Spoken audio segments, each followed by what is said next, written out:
महाभारत काल में युद्ध के समय जब दानवीर कर्ण की मृत्यु हुई तो उनके दान पुण्य के फल स्वरूप उन्हें स्वर्गलोक भेजा गया।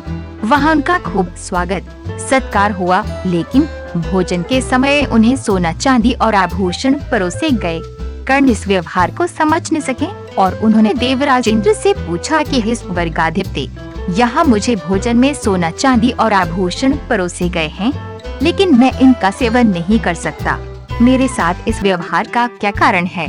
तब देवराज इंद्र ने उन्हें बताया कि हे कर्ण, आपने जीवन पर्यंत दान धर्म का पालन किया है और आपके जैसा दानी तीनों लोकों में कोई नहीं होगा, लेकिन आपने सिर्फ सोना चांदी और आभूषण जैसी भौतिक वस्तुओं का ही दान किया है। कभी अपने किसी पितृदेव को भोजन का दान नहीं दिया, इसलिए आपके पितृ आपसे असंतुष्ट हैं और आपको स्वर्ग में भोजन का सुख नहीं मिल पा रहा है। यह सुनकर कर्ण निराश हो गए और उन्होंने इंद्रदेव को कहा कि मैं आजीवन अपने पितरों से अनभिज्ञ रहा हूँ, इसीलिए मुझसे ये भूल हुई है। कृपया अब आप मुझे इसका उपाय बताइए।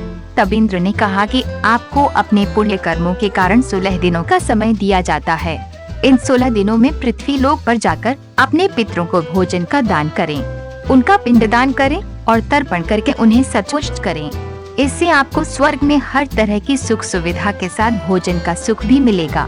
कर्ण ने ऐसा ही किया और इन 16 दिनों में पृथ्वी लोक पर विचरण कर रहे अपने पितरों को सभी तरह के भोजन का दान किया। ये पितृपक्ष की अवधि थी, इसलिए इन 16 दिनों में हम सभी मनुष्यों को ये सौभाग्य प्राप्त होता है कि हम अपने मृत पूर्वजों को भोजन का दान करें और उनके पिंडदान और तर्पण की विधि को पूरा करें।